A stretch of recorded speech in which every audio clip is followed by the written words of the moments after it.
Greetings and salutations and welcome to another edition of the YouTube channel Too Many Plugins. I'm your host Alex and today we're going to talk about the Paris Olympics 2024 and we're not going to go into the story of the mocking of the Last Supper, what they have done, and the drag queen show from hell that was in there, because there's enough videos about that on YouTube. No, we're going to talk about the sustainable part of the Olympic Games in 2024 in Paris.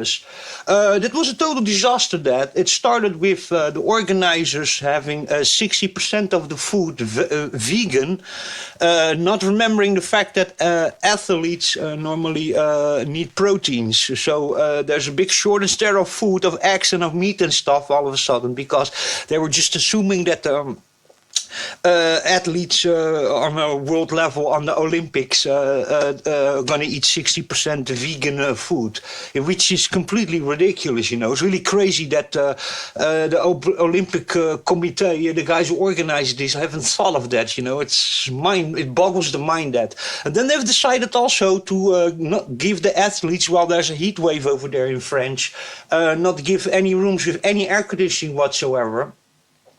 So another big problem for even athletes that come from other countries and are not used to that temperature and that temperature swing. So big problem. Then they have decided to that the beds are going to be made of carton, which is also like really the carton beds, and sidewalks made of shells.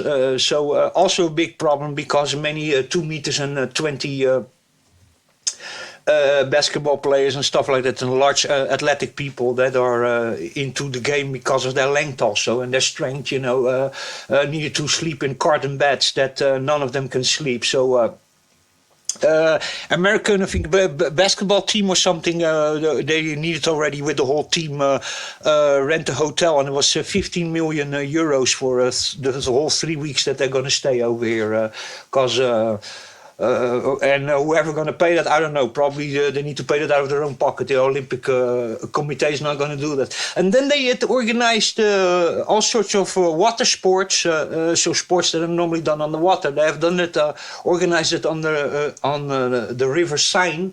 That's then the river next to Centre Pompidou, I think it is, and then Paris.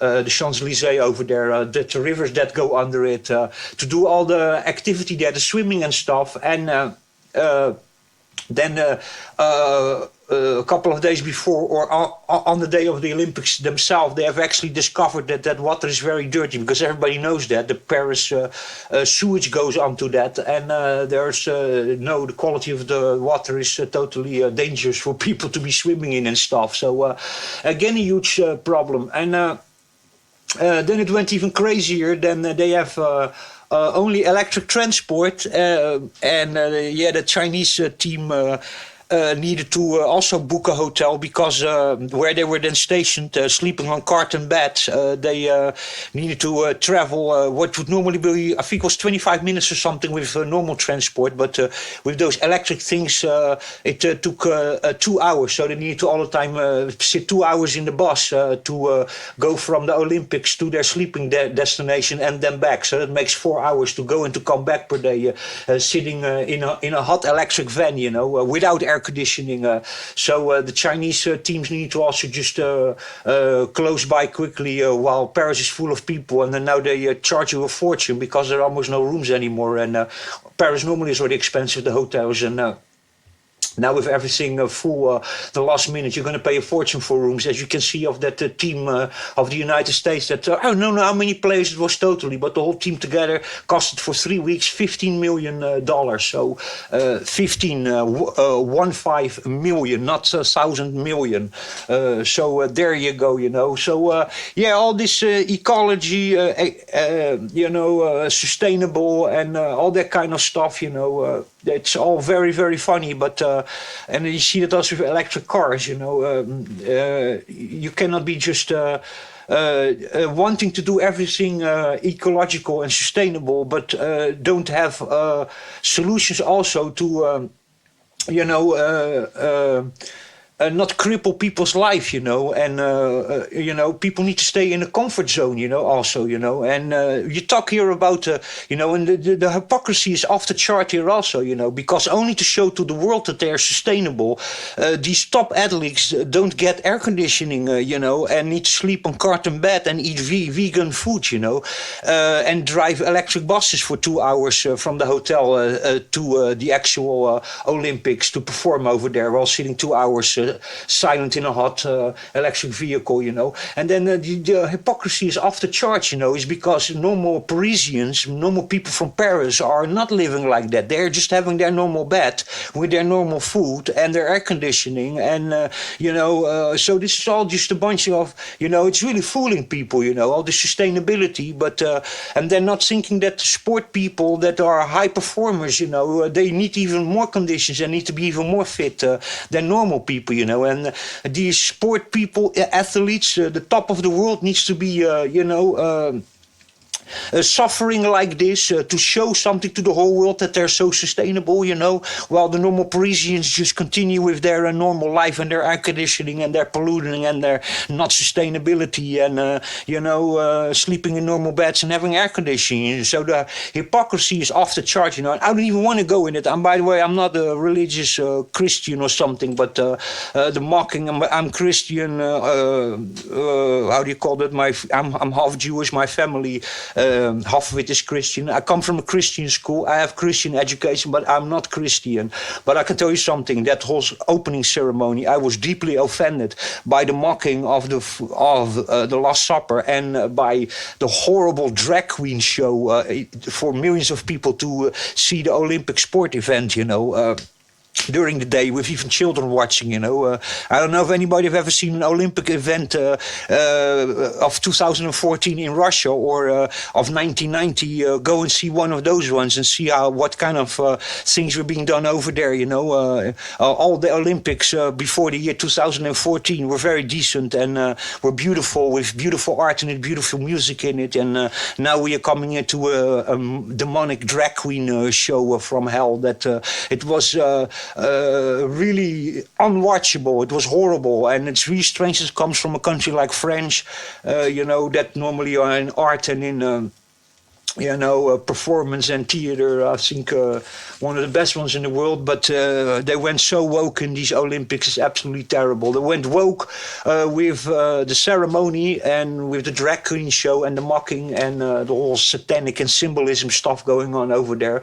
And they went also woke with their so-called sustainability, which is just hypocrisy and just only to show something to the world. And the only people, the environment's not going to get any better of it. Everybody keeps on living the same in Paris, and that these top athletes needed to suffer like this for them to just show that they're sustainable, and let only world-class athletes suffer for that is for me unacceptable. So I think we should all boycott the Paris Olympics for many, many reasons. For the mocking, for the horrible show for children during the day opening ceremony, and even with children within that drag queen dance, and then them even taking the video quickly down, and there's terrible excuse that they say, I'm sorry you feel offended by it, instead of saying we screwed up and we should have never done that. Humiliating and basically attacking 2.5 million Christian people, and mocking just completely their religion and their belief system, and also that the whole thing was terrible. It was unwatchable. So anyway, that's my opinion about that. I think it's disgraceful. This Paris 2024. I've never seen something so horrible. I saw already something quite horrible like that, and I think this was a direct copy of how do you call that event?